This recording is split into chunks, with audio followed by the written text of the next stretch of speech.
Kesepakatan ini merupakan langkah maju atas pengakuan internasional terhadap ruang udara Indonesia, yang sekaligus meningkatkan jaminan keselamatan dan keamanan penerbangan, serta bisa meningkatkan pendapatan negara bukan pajak.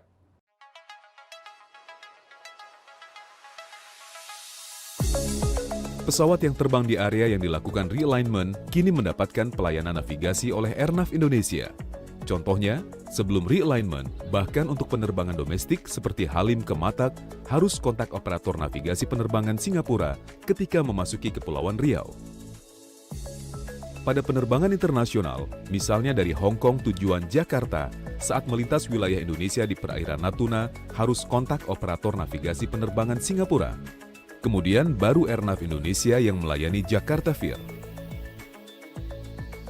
Setelah dilakukan realignment Fir, ketika memasuki ruang udara Indonesia, kedua pesawat tadi kini dilayani oleh Airnav Indonesia.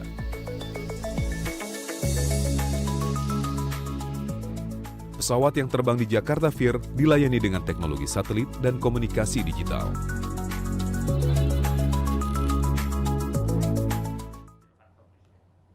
Assalamualaikum warahmatullahi wabarakatuh. Bapak, Ibu, dan saudara-saudara sekalian, sudah lama ruang udara kita yang berada di atas Kepulauan Riau dan Natuna dikelola oleh Singapura. Dan berkat kerja keras semua pihak, kita telah berhasil mengembalikan pengelolaan ruang udara di atas Kepulauan Riau dan Natuna kepada NKRI. Dan ini menambah luasan Flight Information Region FIR Jakarta sebesar 249.575 km persegi. Alhamdulillah, saya telah menandatangani Peraturan Presiden Perpres tentang pengesahan Perjanjian FIR Indonesia dan Singapura.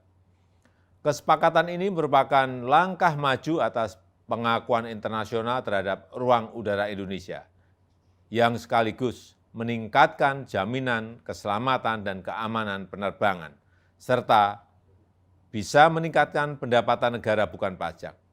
Dan hal ini bisa menjadi momentum untuk modernisasi peralatan navigasi penerbangan dan pengembangan SDM Indonesia. Terima kasih. Wassalamualaikum warahmatullahi wabarakatuh.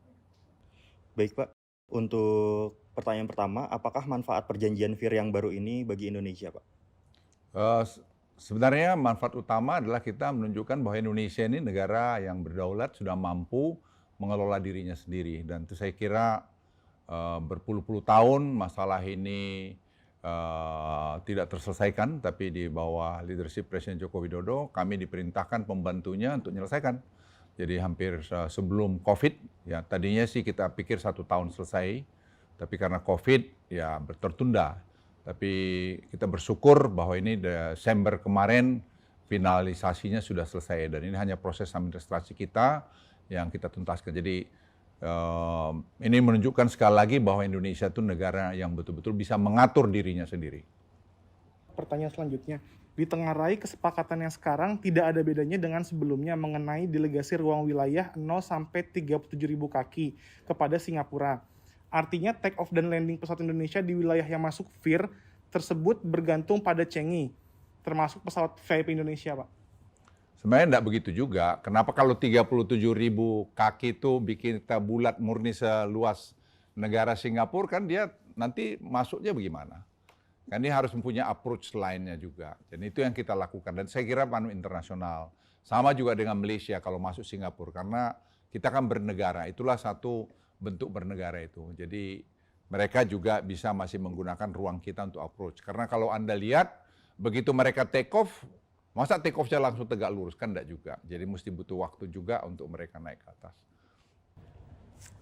Pertanyaan berikutnya Pak, selain tercapainya kesepakatan FIR ini, apakah ada kesepakatan lain Pak yang dicapai seperti investasi atau ekstradisi? Presiden memerintahkan kami ada 3 sebenarnya. 1, tadi mengenai FIR, yang tadi Bapak Presiden sudah sampaikan, sudah tanda tangan perpresnya. Yang kedua adalah ekstradisi, dan yang ketiga adalah DCA, Defense Cooperation Agreement. Ini pun sudah selesai, hanya tinggal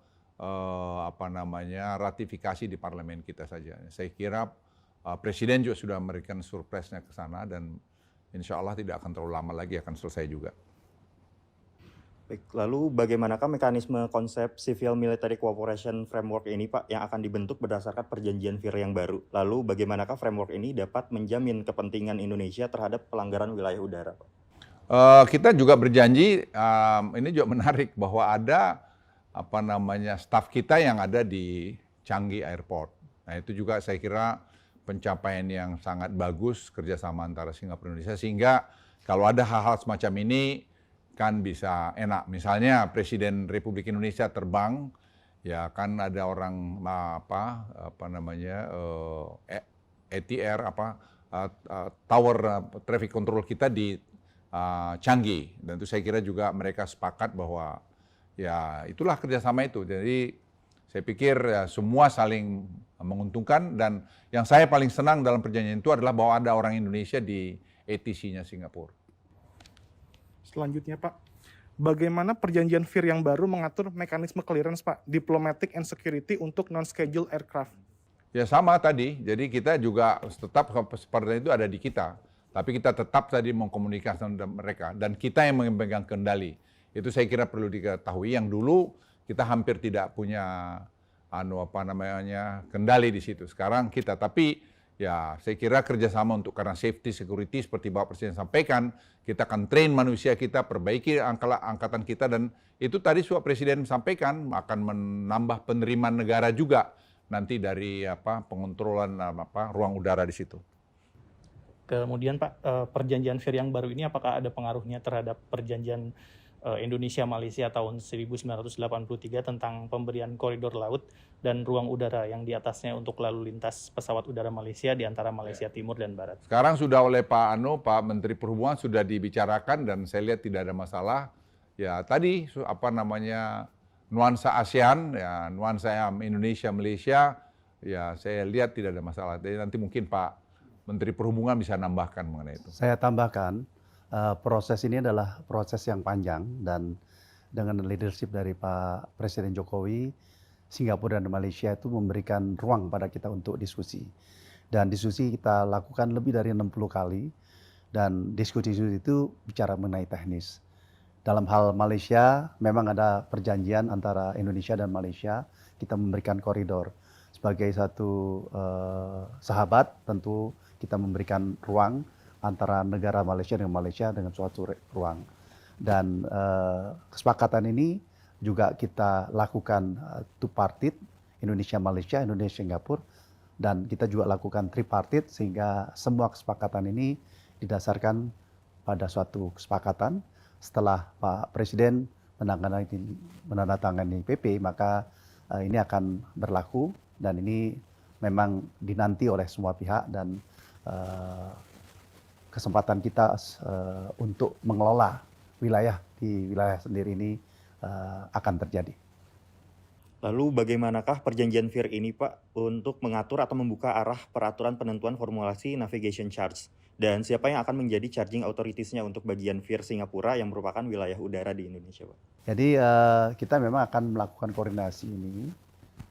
Tadi apa yang disampaikan oleh Pak Luhut, maka safety menjadi suatu kepentingan yang utama. Tetapi juga seperti Pak Presiden sampaikan, kita mendapatkan charging untuk navigasi. Dan oleh karenanya nanti Airnav akan berkoordinasi dengan ETC atau traffic control yang ada di Singapura dan kita mendapatkan kemanfaatan itu.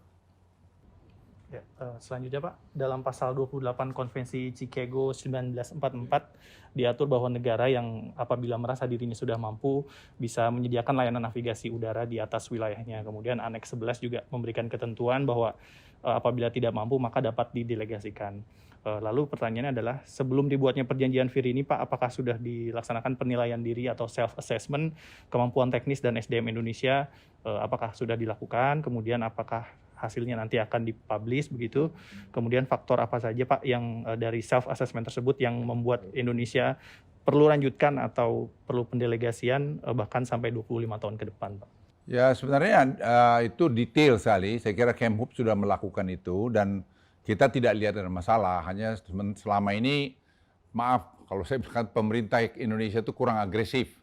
Kita bangsa besar kok, masa kita nggak bisa? Itu teknis sekali. Dan orang-orang kita saya lihat di Dirjen Perhubungan Udara itu sudah sangat qualified. Jadi ini it's a matter of waktu dan itu ada transisi juga akan berjalan dan tadi Presiden sudah memerintahkan kita akan perbaharui alat-alat tercanggih kita sehingga kita pun tidak akan ada masalah situ. Jadi saya berharap bahwa ini dalam waktu tidak terlalu lama sudah bisa selesai. Saya tambahkan sedikit bahwa navigasi Indonesia adalah navigasi yang sama baiknya dengan yang ada di luar ya. Nah ini terbukti bahwa bukan di daerah situ saja kita mengontrol daerah Jakarta, Vir Makassar dan itu bisa berjalan dengan baik. Jadi bahwa itu terjadi suatu pelimpahan dengan serta-merta kita bisa melaksanakan itu dan kita sudah mampu dan IQ juga memberikan suatu apresiasi pada kita satu negara besar yang mengelola jumlah pesawat yang besar dan mampu dengan baik. Apakah dengan pertentangan komitmen perjanjian VIR tersebut dengan pasal 458 Undang-Undang Penerbangan akan direvisi, Pak? Ya, saya pikir nanti kita lihat Pak Menteri Perhubungan mungkin lihat lagi apa mungkin yang perlu kita sesuaikan di sana. Tapi yang jelas sejak ini ada di kita, kita sekarang sudah memainkan peran kita sebagai negara yang berdaulat untuk mengelola daerah kita sendiri. Tapi tidak boleh lupa bahwa kita ini bertetangga. Jadi harus juga membangun kerjasama itu. Satu. Yang kedua, memang betul perjanjian kita bikin 25 tahun. Mereka tadinya ada permintaan lebih lama, tapi saya pikir 25 tahun nanti kita evaluasi tiap 5 tahun kalau ada yang perlu di sana sini. Perbaikan-perbaikan penyesuaian untuk kepentingan kedua belah pihak. Terakhir Pak, mungkin untuk menjelaskan kepada publik, kenapa aturan ini hanya berbentuk perpres Pak? Apakah cukup kuat gitu, kemudian apakah kedepannya akan bahkan bisa dijadikan undang-undang?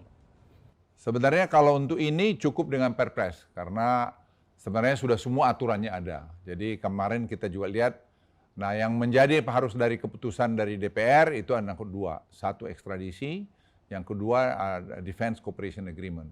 Dan ini pun saya kira sudah sampai di parlemen dan kita juga sudah berbicara dengan DPR mengenai ini, insya Allah saya kira juga tidak ada masalah.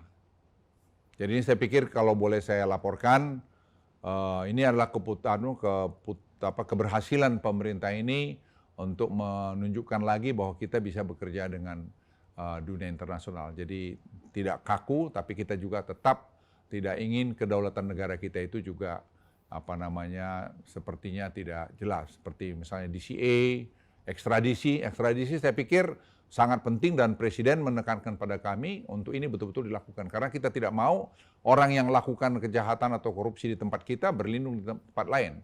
Dan itu saya kira satu keputusan yang sangat-sangat strategis. Ya, jadi kesepakatan ini sudah sangat jelas sekali. Ini merupakan langkah yang maju atas pengakuan internasional terhadap ruang udara Indonesia. Ini jelas sekali udah. Yang nanti kembali sekaligus meningkatkan jaminan keselamatan dan keamanan penerbangan kita.